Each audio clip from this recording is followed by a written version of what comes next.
Madhya Pradesh police ने राजधानी भोपाल में बड़े फर्जीवाड़े करने वाले अंतर्राज्यीय गैंग को बेनकाब किया है, जो फर्जी आधार, पैन कार्ड, बैंक खाता और सिम बनाकर पूरे देश में ठगों को सप्लाई करता था।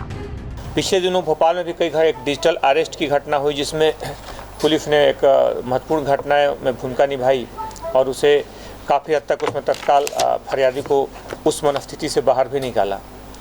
उसी कड़ी में एक महत्वपूर्ण घटक साइबर क्राइम का, उस पर हम लोग अभी एक पुलिस को बड़ी सफलता मिली है, जिसमें हम जानते हैं कि जब साइबर क्राइम में किसी के साथ कोई ठगी होती है तो पुलिस के लिए एक बड़ी चुनौती होती है कि उसमें आरोपी की तह तक पहुंच पाना। और क्योंकि उसमें कई ऐसे पैरेलल समानांतर लाइंस चलती हैं, समानांतर रेखाएं चलती हैं, जैसे कि जब पुलिस आरोपी के खाते में पैसों की जब जांच करती है, जब जिससे कॉल आते हैं उस कॉल नंबर को ट्रेस करने की कोशिश करती है, तो अंत में सबका जो निष्कर्ष होता है वो शून्य हो जाए। उसमें उस नाम का न कोई व्यक्ति मिलता है, न उस नाम का कोई खाता मिलता है। इसलिए हमेशा से अबूझ पहेली है और पुलिस की जांच का एक महत्वपूर्ण हिस्सा है कि आखिर उस तह तक कैसे पहुंचा जाए। उस कड़ी में पुलिस ने एक बड़ी सफलता हासिल की है, जिसमें कहने को तो चौथी और पाँचवीं पास लगभग 7 लोगों ने ऐसे लगभग 1800 खाते बनाए हैं, बैंक खाते, और प्रत्येक खाते को 10,000 रुपये में बेचे हैं दूसरी गैंग्स को, जिससे देश में अलग अलग जगहों पे इस तरह की घटनाएं होती हैं। इन्होंने 1.5 महीने में घटनाएं यहाँ पे की हैं, लेकिन ऐसा नहीं कि ये भोपाल में ही की है। इसके पहले लगभग 6 अलग अलग शहरों में इस तरह की वारदातें कर चुके हैं।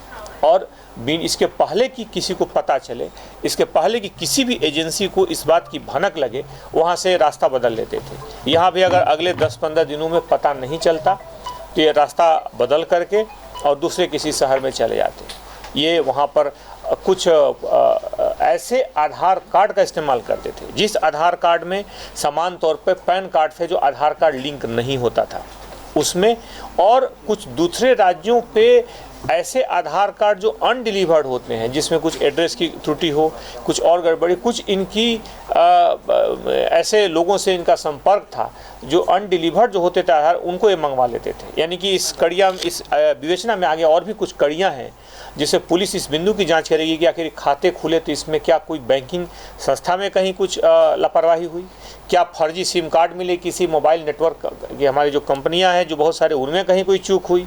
इस तरह के सारे बिंदुओं पर आने वाले समय में पुलिस इन्वेस्टिगेट करेगी इन सारे बिंदुओं पर, क्योंकि हमारी इस सुरक्षा में एक महत्वपूर्ण सेंध इस तरह के अपराधी लगाते हैं। लेकिन इसमें ख़ास तौर पे डीसीपी जोन 3 रियाज, वहाँ पर राकेश बघेल, शालिनी दीक्षित और अवधेश सिंह, मुख्यतः पूरी टीम ने काफ़ी बेहतर ढंग से काम किया है। और इनके ख़ास तौर पर पूरे टीम के कारण एक बड़ी सफलता मिली है, जिसमें 7 लोगों को पुलिस ने गिरफ्तार किया है। ये खास तौर पे पटना के आसपास के रहने वाले इसमें आरोपी हैं सभी।